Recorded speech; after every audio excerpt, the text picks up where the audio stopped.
अब तो आप वो कर रहे हैं, मगर आपसे तो बात ही नहीं हो पाएगी ना, आप तो आइयो ही नहीं ना उसमें। हाँ ये तो नहीं। आप आओ पहले। एसडीएम साहब मैं भी 27 को ज्वाइन किया हूँ। आपने ज्वाइन किया, मगर अब तो आप चार्ज पे है ना, नहीं, आप ही मैं चार्ज देखेंगे। पे हूँ, मैं परमानेंट हूँ। तो इसमें इनको 3 योजना का लाभ दिलवाया जा रहा है। स्टॉप। एक तो SC/ST का आगे आज जाएगा शाम को कल बजट आया अच्छा, तो 4,12,500।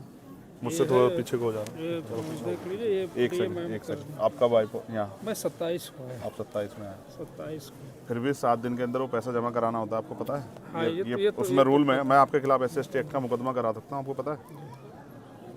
नहीं पता तो मैं आपको बता देता हूँ कि अगर आपने 7 दिन में पैसा इनके खाते में नहीं भेजा ना, CO साहब को भी, CO साहब और आप पे दोनों मुकदमा करा, DM साहब पे भी 1 मिनट लगी कराने में, बहुत छोटा सा काम है मेरे लिए, चुटकी भर का।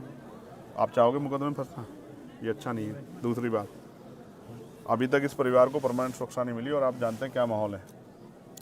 परमानेंट ठीक है। PSC लगी हुई हाँ, है। आप पहले परमानेंट सुरक्षा ऑर्डर कराओ इनके PSC लिए। लगी है। ठीक है, PSC ठीक है, अच्छी बात है लगी, लेकिन परमानेंट सुरक्षा का ऑर्डर कराओ। ये कहीं जाएंगे तो क्या करेंगे? कहाँ जाएंगे? PSC बंद के बैठ जाएंगे, इनके बच्चे क्या स्कूल नहीं जाएंगे क्या? हमारी ये जिम्मेदारी है कि यहाँ सुरक्षित माहौल बने। वो कैसे बनेगा? वो तब बनेगा जब हम इसको, प्रशासन के माध्यम हाँ, से ही प्रशासन बनेगा, नहीं तो अब वो नहीं बन रहा है। आप इस बात को समझ सकते हो, मैं इस बात को समझ रहा हूँ और आप भी समझ लो, नहीं बन रहा है वो।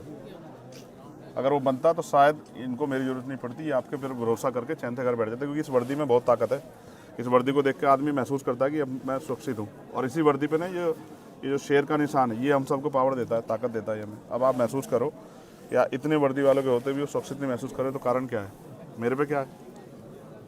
मेरे पे थोड़े शेर का निशान है, तो शेर का निशान आपके माथे पे है। तो हमें उनको सुरक्षित माहौल देना है। मैं नहीं मानता अगर वो यहाँ रहेंगे तो सुरक्षित रहेंगे। तो SC/ST एक्ट में प्रावधान है कि हम उनको यहाँ से, जबकि होना तो चाहिए, एक्ट में तो ये कहता है कि अगर परिवार असुरक्षित है तो चाहे पूरा गांव बदलना पड़े, पूरे गांव को वहाँ से पलायन कराना पड़े, ये कहता है एक्ट तो। लेकिन मैं चाहता हूँ ना, आप कोशिश करें तो ये परिवार यहाँ से अगर कहीं और शहराबाद में शिफ्ट हो जाए तो ये अपना जीवन जी सकते हैं। घटना होगी, मैं उससे नहीं कह रहा हूँ, उस पर बार बार चर्चा नहीं करना चाहता हूँ, लेकिन अब हमें ये साबित करना है कि हमारे यहाँ कानून व्यवस्था अच्छी है और हमारे यहाँ हर आदमी अपनी ड्यूटी कर रहा है। एक्ट ये कहता है, आप पढ़ लेना, मेरा पढ़ा हुआ है, कि अगर परिवार असुरक्षित महसूस करता है तो पूरे गांव को प्लान कराना पड़े तो पूरा गांव प्लान होगा। लेकिन मैं आपसे कह रहा हूं कि हम इस परिवार को शिफ्ट करा सकते हैं, इस परिवार के लिए कहीं रहने की व्यवस्था हो जाए, ये सह सम्मान रह सके, और ये लड़ाई यहीं किसी उसमें रहे, ये लड़ाई बढ़े ना। क्योंकि मैं और आप जानते हैं, आरोपी अपनी जान बचाने के लिए इनको नुकसान पहुँचा सकता है। मैं एक बात से सहमत नहीं हूँ, जब पीड़ित वो छोटा बच्चा जिसने देखा, उसकी पत्नी कह रही है कि मोहित मौके पे था, फिर उसको इग्नोर नहीं किया जा सकता है। आप ऐसा मत करो कोई भी, आप उसको अरेस्ट करो। ठीक है, अरेस्ट करो और कोर्ट में चार्जशीट में बताओ क्या है, वो है या नहीं है। उसको ऐसा मत करो कि उसको खुली छूट मत दो, इससे न्याय नहीं होगा, बिल्कुल नहीं होगा ऐसे न्याय। आप उसको अरेस्ट करो, सबसे पहले उसको अरेस्ट करके जेल भेजो और अपनी चार्जशीट में बताओ क्या है। कोर्ट को बताना कि भाई आपने क्यों उसको किया, आपने FIR है ना नामजद उसके खिलाफ। आप जज मत बनो, सब लोग जज बनना गलत है, ये आपका काम है ही नहीं है, मेरा आपका काम नहीं ना, ये कोर्ट का काम है। अगर ये हत्या किसी दलित के बच्चे ने कर दी होती ना, तो आपको पूरे परिवार को चौराहे पर ला देते। पुलिस में जानता हूँ अच्छी तरह से, ठीक है, उनके मकानों पे बुलडोजर चल जाता। मैं नहीं चाहता किसी को घर बुलडोजर चले, मेरे उसके परिवार से कोई लड़ाई नहीं। लेकिन आप मोहित को अरेस्ट करो, जब वो उसकी पत्नी कह रही है, वो आई विटनेस है ना, उसका बेटा भी, वो भी कह रहा 12 साल का कि वो मौके पे था। तो आप कोई फैक्ट पे मत जाओ, अभी फैक्ट आप कोर्ट में पेश करना, उसकी बेल के टाइम दे देना, उनकी मदद कर देना, मुझे कोई दिक्कत नहीं है। लेकिन अब आप उसे गिरफ्तार करो। और अगर आप ये सोचते हो कि भाई गिरफ्तार नहीं करेंगे तो फिर मुझसे कोई उम्मीद मत करो। बिल्कुल, मैंने तो कह दिया कि हम 8-10 दिन बाद एक बड़ा प्रोटेस्ट करेंगे और अनिश्चितकालीन करेंगे। बिल्कुल, मुझे कोई वो नहीं है, मेरे पास कोई ऐसा मेरी नौकरी नहीं है ना, मैं कोई ऐसा, मैं सदन में मेरे बगैर नहीं चलेगा। मैं नहीं जा रहा हूँ कहीं भी, मैं तो आ जाऊँगा। आप तय कर लो अपने, उससे मैंने आपको बता दिया 2 चीज़ें। एक, आप लाइसेंस की व्यवस्था कराओगे उनको, आर्म्स लाइसेंस उनका बनवाओगे, ये दोनों बच्चों का, ये इनका राइट है। 2 भाई हैं ये, दोनों भाइयों, क्योंकि इनको तो खतरा है ना, इनको तो चाहिए आर्म लाइसेंस, मुझे और आपको थोड़ा चाहिए। जिसको खतरा उसी को जरूरत है ना हम लोग को तो नहीं चाहिए। भाई। आर्म लाइसेंस किस लिए है? उसी के लिए ना जो जिसको खतरा है सुरक्षा में। तो जिनके भाई की डेथ होगी और जिनके परिवार में पहले से भी, मैं पहली घटनाओं पर नहीं जा रहा ना कि वो संदिग्ध मान रहा हूँ मैं उनको, लेकिन उनको तो अभी तो उनका ताज़ा हुआ है ना, और उनको धमकी मिल रही है। कौन है वो? विजय सिंह, क्या नाम बता उसका? विजय सिंह जो धमकी दे रहा है, ये क्या बात हुई? क्यों शर्मा जी, ऐसे धमकी मिलेगी तो फिर पुलिस का क्या फायदा? उसको कहो ना धमकीबाज को, हैसियत में रहना। क्या हो गया कि मर गए क्या लोग इस देश में? क्या नाम है उसका? विजय सिंह। वो पहले भी कई बार जेल वेल गया, ये उसकी बेल वेल कराता तो जेल गया है। ऐसा मत सोचो ना, ये ऐसा माहौल मत बनने दो ना आपकी वर्दी पे साख पे बात आ जाए, ऐसा क्या होगा। आपके लिए भी जाति में मायने रखती है, मुझे तो नहीं लगता मायने रखती है, बिल्कुल नहीं रखनी चाहिए। जब आपने वर्दी पहन ली और आप उस कुर्सी पे बैठ गए तो कोई जाति नहीं हो सकती है। कोई जात नहीं है। तो इसलिए आपसे कह रहा हूँ, एक तो उसको विजय को समझाओ कि अपनी हैसियत में रहे, उससे बाहर ना जाए। अगर वैसा मन हो तो फिर ये खराब हो जाएगा, और हम किससे कमज़ोर नहीं, ये बात अच्छी तरह समझ लें। और हमने कई बार राजीव हमारे यहाँ रह गए, वो जानते हैं, हम उसमें पढ़ना नहीं चाहते, बिल्कुल कह रहा हूँ, बिल्कुल। लेकिन अगर बच्चों पे आँच आ गई ना तो मुझसे नहीं बुरा होगा कोई, ये बात आप सोच लेना। नहीं अगर आप किसी ने मुझे बताया ना, मैं इनसे मैंने नहीं दिया नंबर, इनको टच में रहूँगा। अगर इन्होंने कहा धमकी कोई दे रहा है तो फिर मैं यहीं आके बैठ जाऊँगा, निश्चिंत रहिए, मैं नहीं जाऊँगा, मेरा घर है। फिर आप अपने आप संभालना कोई प्रॉब्लम नहीं कि वो हम देख लेंगे इनको, बिल्कुल निश्चिंत रहिए। एक इनका पारिवारिक लाभ अलग कर दिया गया है। ठीक है। एक जो है मुख्यमंत्री बाल सेवा योजना, ठीक है, वो कर दिया गया। वृद्धावस्था पेंशन कर दिया गया। और आप रहने वाले कहाँ के? मैं अम्बेडकर नगर का हूँ। Very good. मैं आपसे रिक्वेस्ट कर रहा हूँ, आपकी कलम में बहुत ताकत है, और डीएम साहब से मैं कहूँगा, एक तो इनके लिए पेंशन का प्रावधान है, इसकी माता जी के लिए वो पेंशन का प्रावधान आप कर सकते हैं, जबकि इसमें कल ही चर्चा हुई है। हो गया।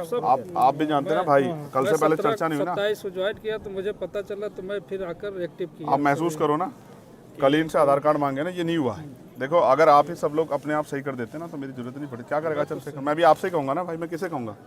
बिल्कुल सही। तो नहीं हुआ, वो सच बात बता रहा हूँ, नहीं हुआ, उस तरह से नहीं हुआ। हो सकता है कोई दबाव, कोई प्रेशर हो। आधार कार्ड ज्वाइंट खाते के लिए मांगे गए होंगे बच्चों कल वो सबसे पहला वो है, वो एक्ट का हिस्सा है, वो हमारी ताकत है। पहले आप ये बताओ, ये लड़ेंगे कैसे ये अपने भाई? अगर वो बेल के लिए हाई कोर्ट चला जाए,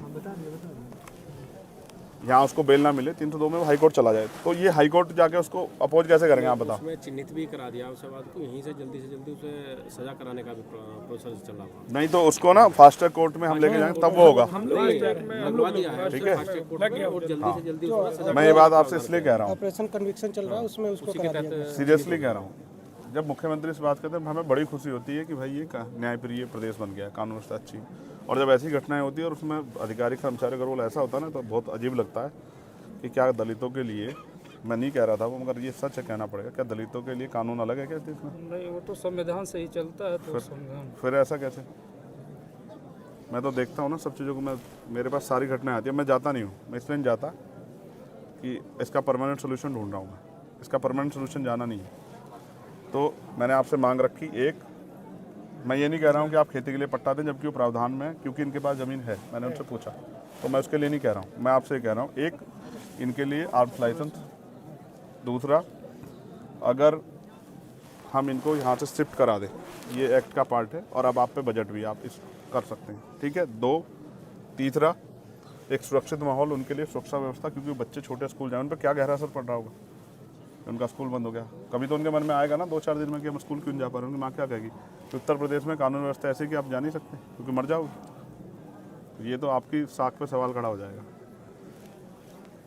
फास्ट ट्रैक कोर्ट में मुकदमा और परिवार को मुआवजा सरकार दे तो बहुत अच्छी बात है, हम तो करेंगे, हम लोग आपस में मिलकर करेंगे, हमने तय कर लिया। जितने हम बड़ी पंचायत बुलाएंगे उतने हम करेंगे, चाहे हमसे जो भी जुटे वो हम करेंगे। मैं आपको नहीं कह रहा, लेकिन आप चाहो तो कर सकते हैं। ये दुआएं देंगे सब लोग आपको कि भाई किसने हमारी मदद की। देखो, बाप कुछ भी हो, चाहे मिट्टी का हो, लेकिन वो अपने बच्चों को किसी आगे हाथ नहीं फैलाने देता। वो कोशिश करता है कि वो उनकी सारी लड़ाई लड़ दे। 2 छोटे बच्चे हैं, क्या उनकी शादी कौन करेगा? जब वो उनकी शादी का समय आएगा, आप और मैं कहाँ होंगे पता है थोड़े, और कौन जिंदा रहेगा कौन है ये भी नहीं पता ना। लेकिन वो बाप था ना, वो सब कुछ कर लेता, चाहे वो कैसे करता, लेकिन वो कर लेता, लेकिन ख़त्म कर दिया ना सब कुछ। तो इसलिए आपसे कह रहा हूँ कि आप कोशिश करो कि ये सब चीज़ें हों। उनकी पेंशन की व्यवस्था, इसकी व्यवस्था, पेंशन की तो हो गई, पेंशन होगी, पेंशन का हो गया, SC ST वाला ठीक है। उसमें चार्जशीट लगा के, चार्जशीट में दाखिल करोगे तो उनके बाकी पैसे, ठीक है, सब एक मुश्त दे दिया। ठीक है। अब इनकी असला का लाइसेंस, ठीक है, एक इनके लिए परमानेंट सुरक्षा। और क्या बचा, किस पे चर्चा की थी मैंने, क्या कहा था तुमसे? बच्चों उसके लिए 2500 रुपए के लिए वो शिक्षा जो है तो मिलेगा, वो कर सकते हैं। मैंने एक डीएम साहब से कराई थी उनके बच्चों की, हाँ 2 बच्चों को मिलेगा 2500 रुपये पर मंथ। हाँ है वो 2500 रुपये का प्रावधान है एक बच्चे का। 3 में से 2 का होता है वो। मैंने कराया, मेरे अच्छी तरह आगरा में एक डीएम थे, उन्होंने, बहुत अच्छे डीएम थे, उन्होंने मुझसे बात की और उन्होंने करा कर दिया, ठीक है। बस अब मैं ये चाहूँगा ना, एक सबसे बड़ी जो है ना, जो साख पे सवाल आया खाकी की, वो ये है कि वो जो दूसरा आरोपी है जो मौके पे मौजूद था, जब वो कह रहे हैं मैंने उनको कसम धर्म दे के सब कुछ पूछ लिया और मैंने ये भी कह दिया, सारे फैक्ट बता के पूछ लिया कि भाई इससे कमज़ोर हो जाएगा, तो वो कह रहे हैं वो मौके पे था, तो अब आप उसमें कोताही मत बरतो। वो ताकतवर हो सकता है, मैं समझ सकता हूँ, लेकिन ऐसा मत करो। नहीं कानून से बड़ा ताकतवर कोई कोई नहीं हो सकता। आप